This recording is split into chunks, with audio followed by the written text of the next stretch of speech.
तारे मौगी जरिया कहा तारे कि प्यार हम छरवा के करिला रे भणवा। अब बताओ तो ई ऐसा कैसन छिनार भी अगर मथारी के टूट के कुछ देर कर दिया।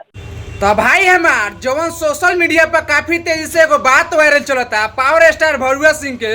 हाँ भाई, पावर स्टार भड़ुआ सिंह काराकाट से चुनाव लड़त रही, बात तो सही बा, में दम भी बा कि काराकाट के जनता पूरा एकदम अगियाइल बा पावर स्टार भड़ुआ सिंह के जितावे खातिर। लेकिन पावर स्टार भड़ुआ सिंह के बारे में तू लोग शायद नहीं खलो जानत, लेकिन हम जानत तानी, बहुत कुछ जानत तानी भड़ुआ सिंह के बारे में। भाई हो ये बतावा हम वीडियो में बतावे ला बनी, तब वीडियो में तो लोग शुरू से लेके अंत तक बने रह जाना। तब वीडियो में पावर स्टार भड़ुआ सिंह का ऐसा प्रूफ देखाएम कि तारा लोग के भी देख के लागी का भड़ुआ सिंह ऐसा कर सकेले तो का काराकाट के जनता के सेवा का करिए, खा करिए। हाँ भाई, बात सही सुन ला जा, काराकाट के जनता के सेवा करे चलल बड़े पावर स्टार भड़ुआ सिंह। आ घर में मतलब अब का कही भाई, घर में तो इज्जत मिलबे ना करेला पावर स्टार भड़ुआ सिंह के, तो बाहर में इज्जत देहल बहुत ही बेकार बा। आ पावर स्टार भड़ुआ सिंह जब अपना घर के इज्जत ना करेले तो काराकाट के जनता के का इज्जत करिए, बात सही बा। आ का पावर स्टार भड़ुआ सिंह पब्लिको के इज्जत ना करेले, कुछ वीडियो में पहले भी तार लोग के देखले रही। तब भाई हमार पावर स्टार भड़ुआ सिंह के घर के एगो कॉल रिकॉर्डिंग वायरल चलता कि तनी एक बार कॉल रिकॉर्डिंग सुना। तारे मौगी जरिया कहा तारे कि प्यार हम छरवा के करिला रे भणवा। अब बताओ तो ई ऐसा कैसन छिनार भी अगर मथारी के टूट के कुछ देर कर दिया। तो हमारा से कहले कि मौगी मौगी बतियावली सन, आमा ना पूछी ना खोदी ओकरा से, तू का जानता रह, तू ही बड़ा भणवा बतिएबा खाली। मौगी ना बतिए हम अपना में क्या करोगे थोड़ा सा। अरे तू लात खइबा नु तो मन हरियर होई। आ टिका कर चल बम्बई रुपया भेज दे। अच्छा ठीक बा, लाख 2 लाख भेज दे। रुपया भेज दे, गाँव वाला के रुपया भेज दी जब तुम काम के माई चुराता था। हाँ तो का करता रह लोग के हम बता रहा लोग के। अरे तोरा खराब काम चले के आवत अरे अरे तो भिख मांगा नियन पुतला के गाड़ी तलानवा के गाड़ी लहसुन के तो तोरा एगो गाड़ी सांग बा कि आरा किन के रखी।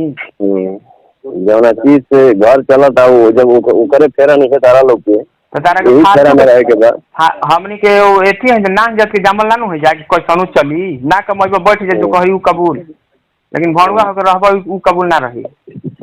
खेबा तू हमरा के जौन लोग खाई तन तूहू खइह, तू गु खइबा। हम जिस फील्ड में है उस फील्ड में आप लोगों की करना बंद करिए। तो बंद करिए तो फिर हमारा बिजनेस हमको अपने तरीके से करने दीजिए ना। सब तहरे तरीका से थोड़ी होई बिजनेस की, तो तहरे तरीका से बिजनेस करे तो लाठी खइबा दिमाग हंसना है जी। लाठी तो तू खइबा भणुआ की मिजाज हरियर हो जाई, अब फिर ओकर बाद छोड़ा मिहार ना कोई मिली। जिन जाना 2-4 जान फुटफुटा चल नु तो सबसे पहले जाई लोग। भाई हमारी रला सब पावर स्टार भड़ुआ सिंह के फैमिली के कॉल रिकॉर्डिंग देख लो। हमार भाई अक्षरा सिंह के संग का गुल खिलैले बड़े सारा कॉल रिकॉर्डिंग बा। भाई हमार आई अपने फैमिली के किस तरह बदतमीजी से बात करता रे, ये कॉल रिकॉर्डिंग में भी सुन लो जाता। बताओ लोग भाई, तू ही लोग काराकाट के जानता का ई काराकाट के सेवा करी है जब अपना घर दुआर के फैमिली के सेवा नैखन करता, काराकाट के सेवा का करी है। भाई हमार ए गौरी कुछ दिन पहले सोशल मीडिया पर वीडियो वायरल चलत रहे कि पूरा पब्लिक का ये बुझी ले, वो वीडियो एक बार देख लो जा। पवन सिंह नाम है, माता पिता गुरु भगवान ऑडियंस यही मेरा मालिक है। एकरा बाद हम केहू के समझी ला।